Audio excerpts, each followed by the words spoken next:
అపవాదిని ఎదిరించుటకు శక్తి కలిగిన వారగినట్లు మీరు సర్వాంగ కవచమును ధరించుకోండి.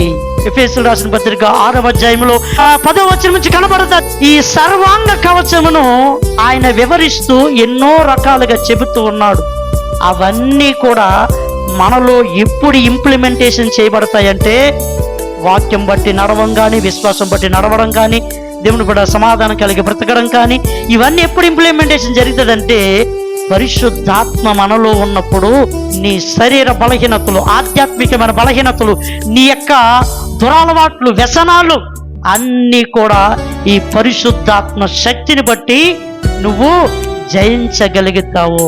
అపవాదిని ఎదిరించే శక్తి ఈ పరిశుద్ధాత్మ నీలో ఉంటేనే కలుగుతుంది. చూడండి, ఆనాడు ఆదాము దగ్గర నుండి యేసయ్య వరకు ఎవ్వడు సైతాన్ని ఎదిరించలేకపోయాడు.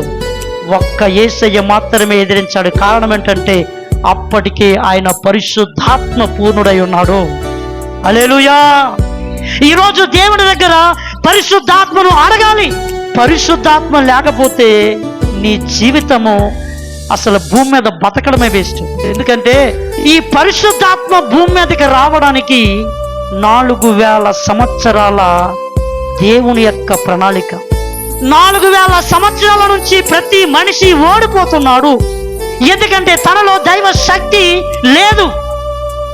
కానీ ఆ దైవ శక్తిని తీసుకురావడానికి యేసు ప్రభు శిలువ మరణాన్ని పొంది ఆయన ఆరోహణమయ్యి ఆ ఆత్మను, యేసుక్రీస్తు యొక్క ఆత్మను ఈ భూలోకమునకు ఆయన పంపి ఉన్నాడు. కాబట్టి దేవుని బిడ్డలారా, ఇప్పుడు ఆ పరిశుద్ధాత్మ మానవులందరి మీదకి చేరి జీవం కలిగిన వారుగా, శక్తి కలిగిన వారుగా, ప్రభావం కలిగిన వారుగా బ్రతకాలని ఈ పరిశుద్ధాత్మ దేవుడు మనందరికీ కూడా సహాయం చేస్తా ఉన్నాడు. కాబట్టి దీని గురించి నీకు అవగాహన లేకుండా రోజు మనము ఏదేదో అడుగుతున్నామేమో.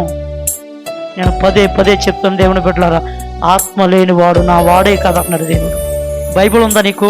దేవుని బిడ్డలారా, బైబిల్ ఉంటే దేవుడు వాడు కాదు. ఇంట్లో అవసరం లేకపోయినా ఒక బైబిల్ ఉంటుంది.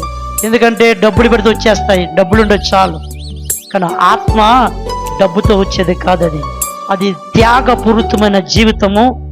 ఎంతో ఆధ్యాత్మికంగా నువ్వు పోరాటం చేసి సంపాదించుకోవాల్సింది అది. కాబట్టి ఈరోజు దేవుడు ఏమంటున్నాడంటే ఆత్మ లేకుండా ఎవరు బతుకుతున్నారో వాళ్ళు ఓడిపోతారు.